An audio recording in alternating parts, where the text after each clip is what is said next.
everyone, thanks for joining me again. This is April with your photo travel guide and the Travel Collective. As you can see, we have a collection of amazing videos about all things travel and all kinds of places. Well, it is September 28th today, and this is 2023, so I know I'm getting a lot of last minute emails about planning trips and a lot of nervousness. I mean, I start to see it too this time of year. You start to see pictures of fall colors, from all different states across the United States, but it's still not too late. In fact, I wanted to share some quick tips.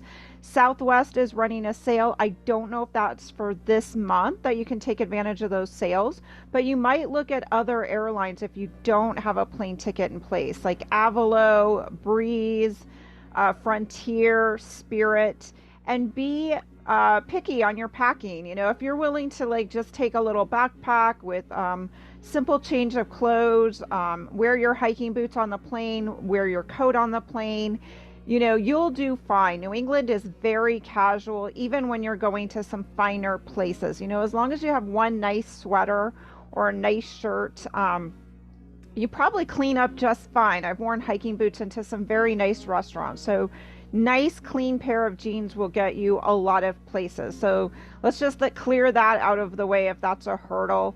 You also might consider driving. I've gotten some inquiries about driving. So if you're thinking about driving, do look at websites like Google Maps, calculate how long it might take.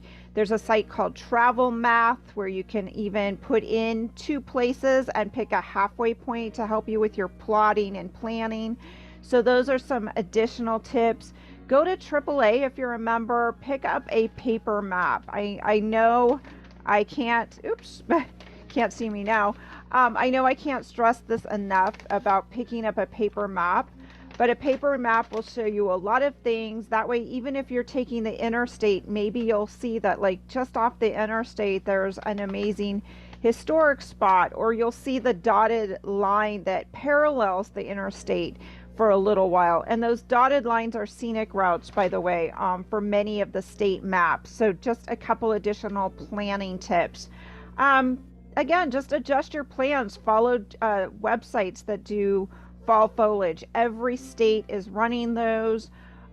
Even sites like the Weather Channel will do updates on fall foliage, but actually each state, whether it's Minnesota, Colorado, Arizona, even states that you wouldn't expect to have some fall colors, do run a foliage dialogue and point out places you might go, hikes you might take, things you might do, other resources. And this is getting last minute, I know, but do a search online and don't always go with every blog you see. A lot of the blogs you'll see are monetized, so they're just taking that information from other websites. They don't always necessarily have been there, so you sometimes have to read that in there.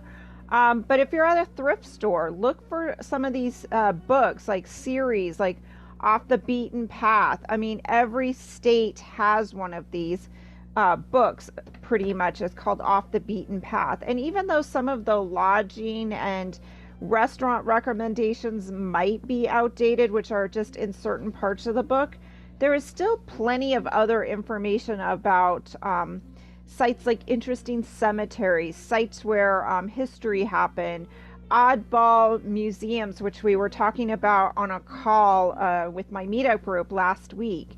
So those are additional tips. But I always want to stress, don't stress. If you can't go until the second week of October, which honestly is one of my favorite weeks to travel and see fall colors, you're not going to miss. You may just have to adjust. And I think that's the thinking. Instead of thinking I'm going to miss out, think about adjusting. Do your research. You may just have to go a little bit further south, a little bit closer to bodies of water. Places that have water nearby, even cities like Boston, tend to turn color a little bit later. It's an interesting phenomena. So don't despair. And honestly, you want to include some extra activities. Who has a place that you can enjoy cider donuts, or maybe it's wine tasting. A lot of areas are picking up on the wine tasting craze. Grapes are being grown in places you wouldn't even expect. New York State, Iowa, Missouri, and other places that get fall foliage. So sometimes it's just making adjustments so that you can still enjoy fall colors. Pace yourself. I think what often happens is we get overwhelmed, and I do the same thing. I get a really ambitious list going of like, I got to see these 5 covered bridges today, and I have to go to 3 historic sites, and I got to sit down and have lunch and be sure to get my coffee at this coffee shop, and I can't miss that stand that's got apple pies. And it just kind of like builds up, and you're like, whoo, you can't enjoy it then. So point out, make yourself a list each day. I think writing it down and plotting it I am all for pre-planning. Pre-planning is the best, because honestly, it does get dark about 6:30 in some of these areas now that the time, the clocks are shifting and we're getting less hours of daylight. So in the evening, that's a great time to pull out your paper map, pull out your computer, do some research and re-look at your plans and maybe make slight adjustments. Go on Instagram, see where those photos are being taken. And sometimes that's in the hashtags, sometimes that's by making a comment, like, where was this taken today? But please, let's not overwhelm some of these privately owned properties. And yes, that is a privately owned property in my background. It's a beautiful farm. But again, it's called being respectful. It is someone's home. So take your pictures from the road, park respectfully, don't leave trash, don't put up a drone if it says no drones, no trespassing. Be mindful. Even some of the best travel writers, I've heard stories of where they come to a covered bridge, and all near the covered bridge, which sometimes would make a better photo, it says private property, no trespassing.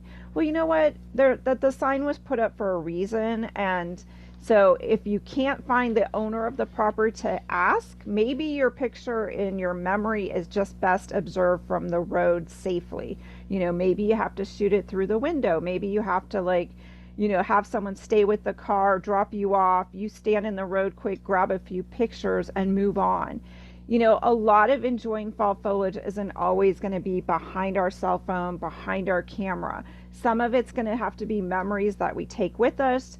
Writing some notes, write yourself a postcard at the end of the day and collect those memories. But again, those are just some tips for everyone. I always say go. I am getting some questions about, all of the rain in Vermont and the flooding we saw in Montpelier and other cities like Ludlow and south of Weston. Many of those towns did have extensive flooding.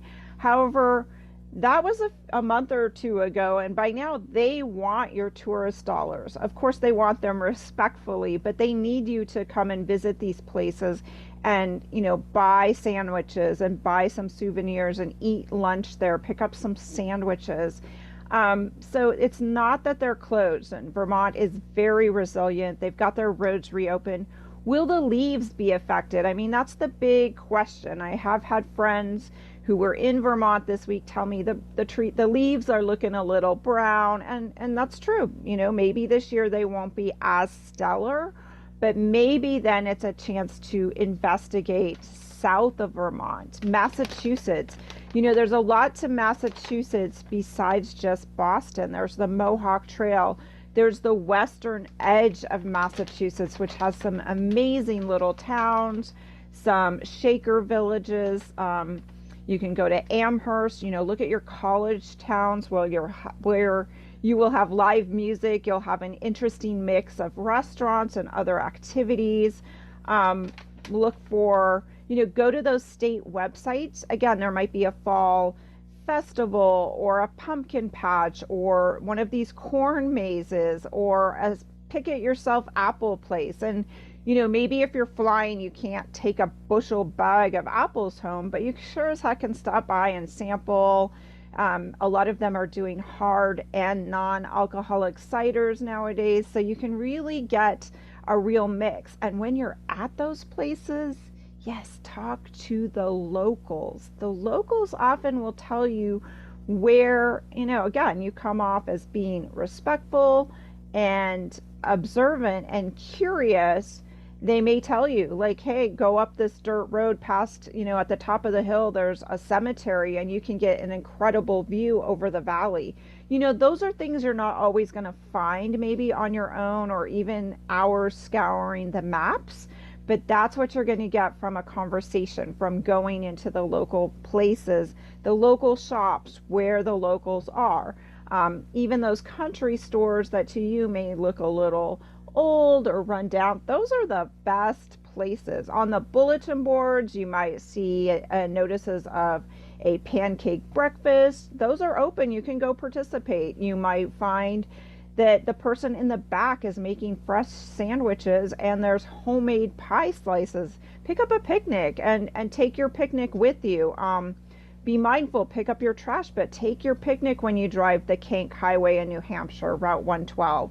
And again, if Route 112 is going to fall on Columbus Day weekend, look at the map. Maybe look at going at Route 302, or maybe look to go south or go, a different direction. Look around and see what other avenues, or start really early. If you get up early, there are less people that get up at sunrise at the crack of dawn. So sometimes that's an option too, that you just have to muster it up and know that maybe that's your only day. I, for one, can say I have driven the Kank on Columbus Day on the Monday, and it was bumper to bumper. It was hard to find parking. Luckily for my participants and the people that were with me, they got dropped off. I had to go park, along the side of the road quite a ways away. But you know what? While they were parked, I took a leisurely walk, enjoyed listening to the leaves. It was really peaceful, and I got a little bit different perspective. So sometimes it's finding those trails, finding the state parks, finding lesser traveled places that, will be on the maps, and not always everywhere on the internet is that an easy to find thing. Some of these older travel books sometimes will point you to those places too. Robert Frost, there's plenty of Robert Frost locations throughout New England. But I think Massachusetts gets a little bit underrated sometimes. We're so busy looking at Vermont, New Hampshire, that area, that you really might want to take a look at Massachusetts, the old Mohawk Trail, the western side, southern Massachusetts, areas that aren't necessarily Boston. Boston's kind of a destination in itself, but outside of Boston, you've got Concord, you've got a lot of, like I said, other areas. Amherst, which is a college town where Emily Dickinson had a home. Nearby, there's some lovely small parks, there's some trails. Look and see where the rivers run, because sometimes there's even small pocket parks and little pull-offs to enjoy these towns. So make sure you just take your time. Your experience is going to be amazing. Fall color is going to be amazing. And the beauty is go now. If we learned anything during the pandemic, it was don't wait. If you can go, if you're healthy, if you have someone to go with, or even if you're just taking yourself, do it. Go and do it now. Get in the car, buy that plane ticket, don't delay. And another thing, Peter Greenberg gives excellent advice on travel and journalism. And as he's seen, airlines are devaluing your points. So maybe now's the time to cash in some points, fly to Boston, rent that car. And if you're having trouble securing a car, I highly recommend Turo.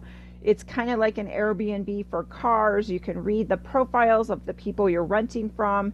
It might cost a teeny bit more to have the car met at the airport, but it sure as heck is a lot less hassle. I'm not waiting in line at the Enterprise counter. I'm not in line with everyone else that just got their bag and is tired from flying and is eager to get their car. And now Enterprise is scrambling and trying to figure out what cars are left, because even though you reserve an SUV, believe me, I got a phone call this morning for a car that was reserved. They're scrambling already to see if the car and the type of car I reserved will be available. So that means when I would be able to get to the airport, it might not be available, and I might be left with, I have a 4 or 6 people with me and only a small car with no room for luggage. So you might take a look at Turo, read the reviews, do your homework, and look at the alternatives. We have to look at alternatives. Same with lodging. Maybe some of the bigger hotels are booked up, but look at Airbnb, read the reviews, have a conversation. You can message any of the Airbnb owners. And I, for one, highly recommend that as well. I've actually emailed and messaged some of these owners. Sometimes they're willing to adjust a bit on the price given your circumstances or how many people you actually have. Sometimes they know, like, you know what, I got a property, it's prime time. I'm holding out for that amount that I really need to have. But keep looking, again, get your map out and see how far things actually are. And be realistic. If you're going to the upper portions of Vermont and you see Airbnbs on the opposite side of the lake, what are your options? You're going to be doing a much longer trek. So make sure, again, that you're looking for something that's reasonable to what your day and expectations of your travels are. And again, it may be looking at plan Bs like Massachusetts, upper New York State, some beautiful places. The Midwest has great color. So get out there. If you have any last minute questions, I will be available for some of those calls and quick last minute planning tips. So you can find me on yourphototravelguide.com. This is April, and have safe travels. And I can't wait to see everyone's photos out there on Instagram or on a Facebook page, or submit them to a great publication, or just enjoy them for yourself. Stop the tagging. Maybe we'll still have plenty of places to photograph and enjoy. You're going to find them. So take care, everyone. Be safe.